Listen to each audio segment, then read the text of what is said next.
Hey guys, so right now I'm going to go over question 13 as there were questions on it in class, and so hopefully this will help you understand what's going on. Alright, so here I have the problem. So first thing that we want to do, of course, is try to eliminate a variable using two equations, two of our three equations. So I'm going to choose those two right there, okay? Alright, so I have x plus 3y minus z is equal to 2, and then x plus y minus z is equal to 0. So if I choose these two, I can either get rid of the x or the z, but in this case you'll see that we'll actually get rid of both. So I'm going to multiply this by negative 1, and I'll take that down here. So then we're left with negative x minus 3y plus z, which is equal to negative 2, and then x plus y minus z is equal to 0. Okay? Alright, so now let's add them together, but when we do, those cancel out, right? When we add them together, and we're left with negative 2y is equal to negative 2, and we divide by negative 2, so we have y is equal to 1 right there. Alright, well, since we've already solved for a variable, what we can do is plug this back into all three of those equations, right? So let's go ahead and do that. So then we're going to have x plus, well, we have 3 and y, so that's just going to be 3, minus c, which is equal to 2.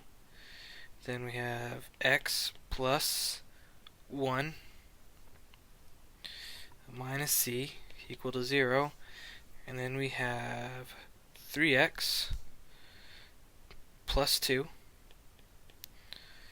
minus 3z plus, which is equal to negative 1, right?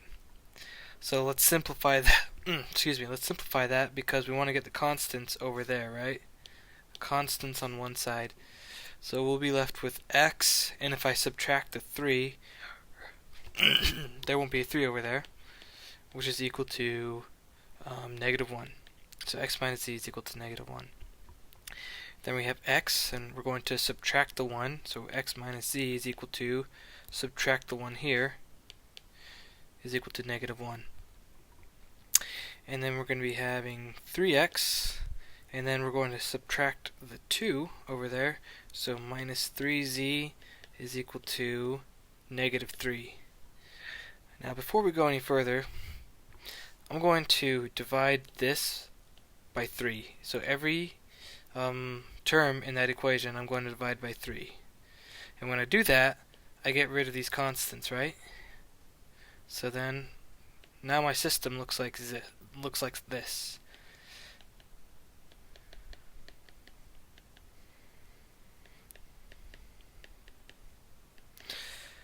So we just have one equation now. Now if we were to add any of these two equations, we would get 0 equals 0. So we know that there's an infinitely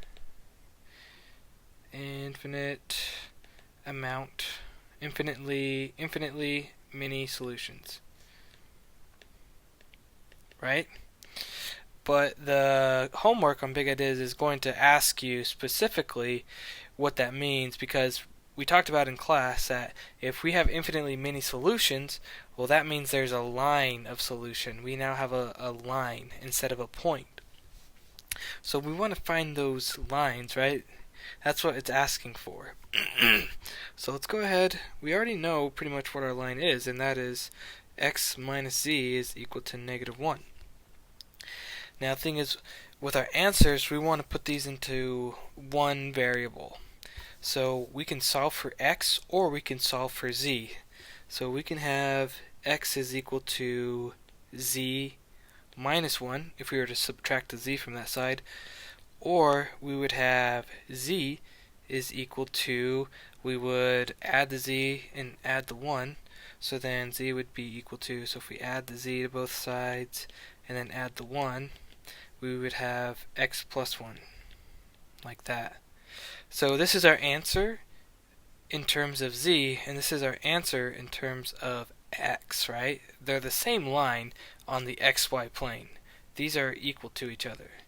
If you had your x and y plane like this, like z and x and z plane, well, these would be the same exact line. It would be looking like this. This is x plus 1 equals z, right? Well, that's the same as saying x is equal to z minus 1. Alright, so now let's go ahead and write our answer out as they want you to do in big ideas. So this is where your x, y, and z goes, right? So we know x is equal to z minus 1. Z minus 1. And then y, well, we already found y. Y was equal to 1. And z, we want z in terms of z, just like how we had x in terms of z. So z in terms of z is just z, like that. So that should be your answer right there. And that's what will give you the right answer in big ideas. To kind of explain and visualize what's going on here, I have these planes graphed out in GeoGebra, okay? So this is, you can see your the z-axis is the blue line, y is your green line, and x is your red line, right? So let's try and visualize where this line is. So let's look at this right here. So if we eliminate the z and try and look at it like that, you can see that when y equals 1, I'll try and highlight this for you.